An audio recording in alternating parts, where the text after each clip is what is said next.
Hasan Piker, welcome to 7:30. Now, you were live streaming when Charlie Kirk was killed.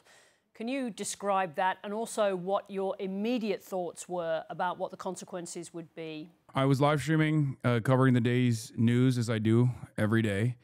And at first I didn't believe it. And then we immediately started scouring the internet to find if there was any footage from the incident, because I knew that there would be people filming.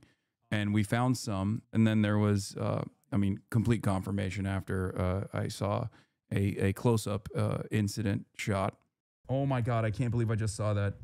Oh my God. And obviously I was horrified.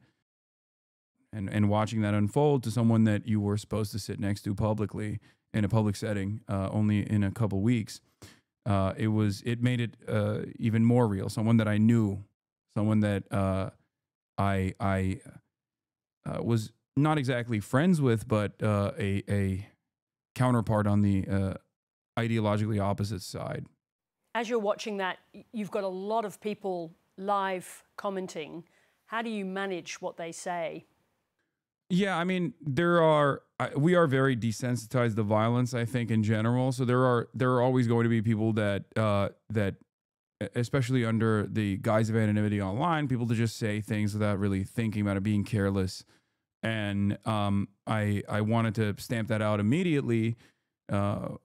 First, because I feel like it reflects poorly on them, it reflects poorly on everyone involved, but also because I think that instantly I knew that this was going to be something that the administration will use against those that they've declared political dissidents.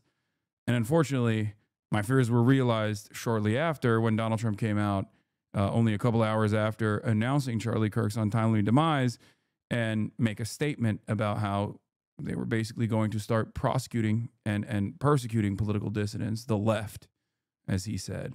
Since then, we've had J.D. Vance, other senior figures in the administration say that they're going to go after what they call terror networks, who they say are behind this. What are you expecting, or what do you fear from them? I don't know. I don't know what that political prosecution is going to look like, considering that we have a First Amendment in the American Constitution that actually makes the government attempts at doing things like that wholly unconstitutional. So I don't know. It's not like this administration is shy about eroding constitutional protections or going after people's civil liberties. So who knows where they might take it? I just hope that the broad American appetite for anger and vengeance will be soothed by how fast they get distracted elsewhere. Is it actually safe to be in the public sphere right now?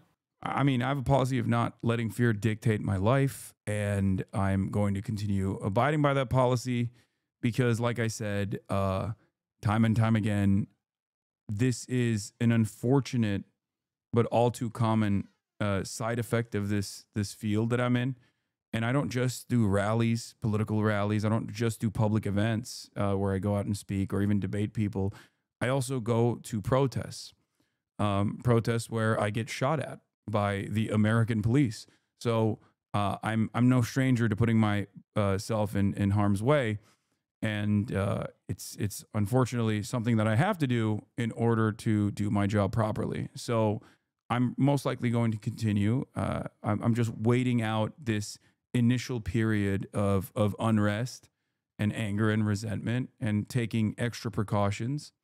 But I will probably go back to business as usual, hopefully when the temperature is lowered a little bit. Charlie Kirk's language included offensive statements about Muslims, about black and brown people, about immigrants, about transgender people. But since his death, he's been praised for his openness to debate. What do you think about that praise from people like Ezra Klein from the New York Times, who said he was doing politics the right way? I think it's dishonest, simply put. And it's not necessarily because Charlie Kirk wasn't open to platforming people which he disagreed with. I myself am one of those people. So technically it's not incorrect to say that he is willing to debate people. But to state that he was doing politics the right way without actually reflecting on his political output, I think is dishonest.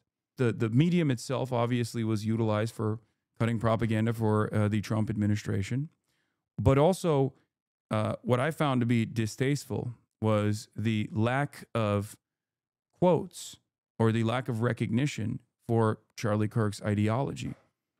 It makes it seem as though the New York Times is outright endorsing Charlie Kirk's opinions and ideology by omitting it, because it leaves the readers who may not be aware of Charlie Kirk's worldview with a totally different outlook on Charlie Kirk's political advocacy, one that the New York Times is either subscribed to or one that liberals, prominent liberals like Ezra Klein, seemingly don't care enough about to even mention.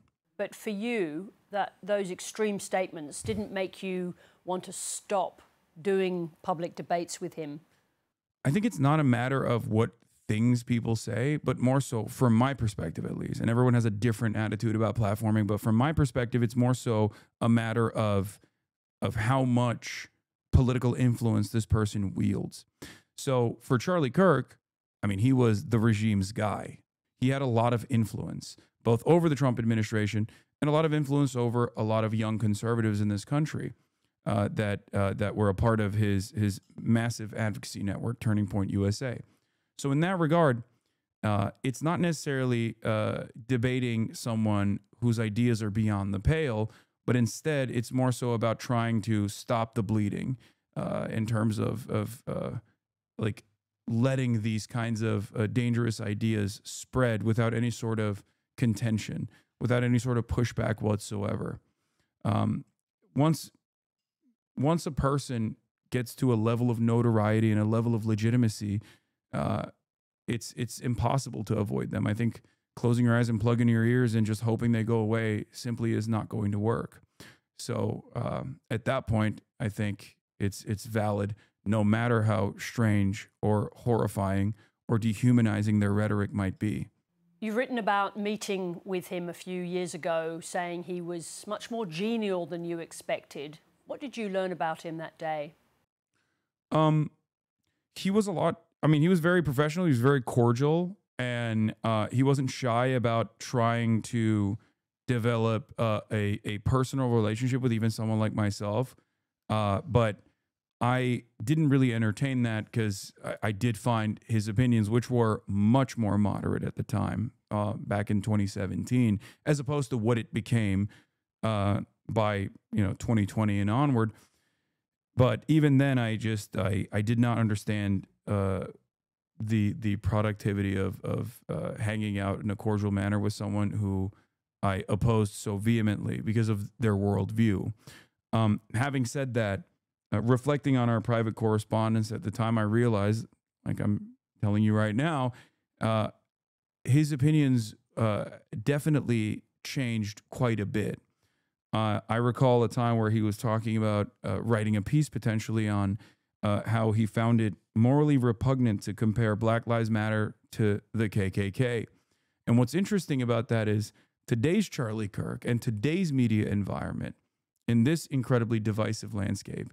When I say that, you would assume that maybe he was actually highlighting the KKK as a good thing and BLM as a bad thing. But at the time, he actually was saying, look, I have disagreements with Black Lives Matter, but the Ku Klux Klan is an entirely separate organization that is just totally and utterly morally repugnant. And I think that was interesting for me to find out, because I had forgotten about this conversation, but it was interesting for me to find out and really reconsider how much the American right has shifted on a lot of issues. Can you explain why Charlie Kirk resonated so much with Generation Z? Just TikTok. I think TikTok was fearful of a ban, and they recognized that if they give Trump something, that if they give Trump more access, or if they give him or his main guy, Charlie Kirk, an algorithm boost, which TikTok seemingly did do, and this is Trump's own statements on TikTok, that they would probably get a stay of execution, which they did.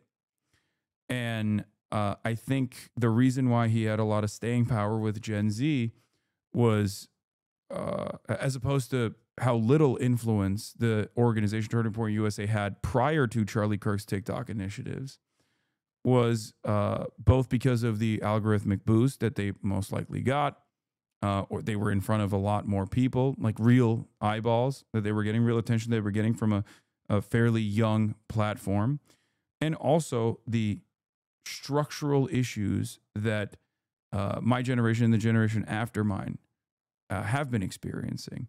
And the Democrats at the time and their inability to address these structural issues with reasonable legislation created a lot of anger.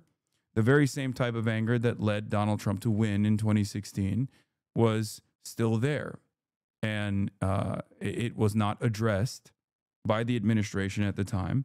So people looked for that exact same alternative that would be a destructive force to these institutions that very clearly were not helping people mitigate the affordability crisis that they were experiencing. Very clearly not helping people buy houses.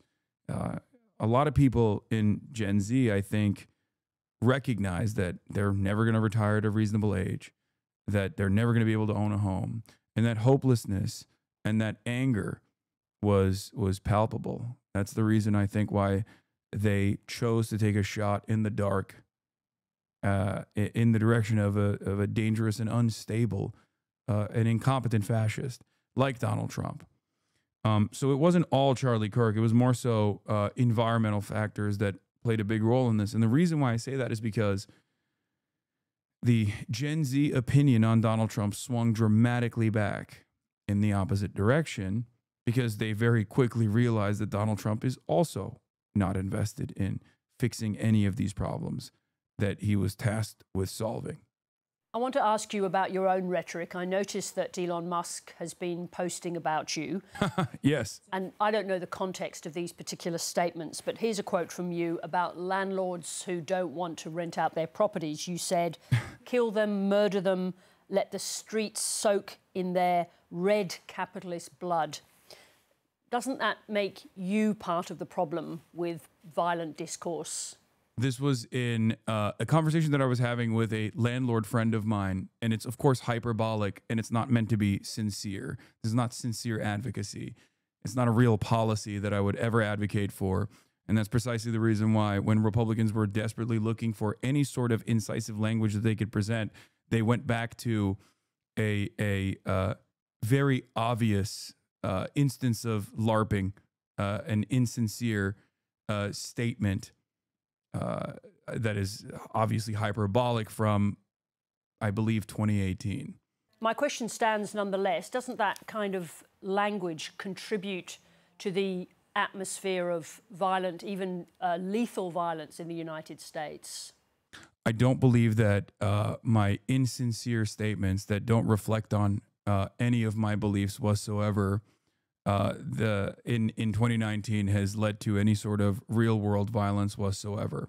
Just talking about what people are being exposed to online, Australia's about to introduce a social media ban for people under the age of 16.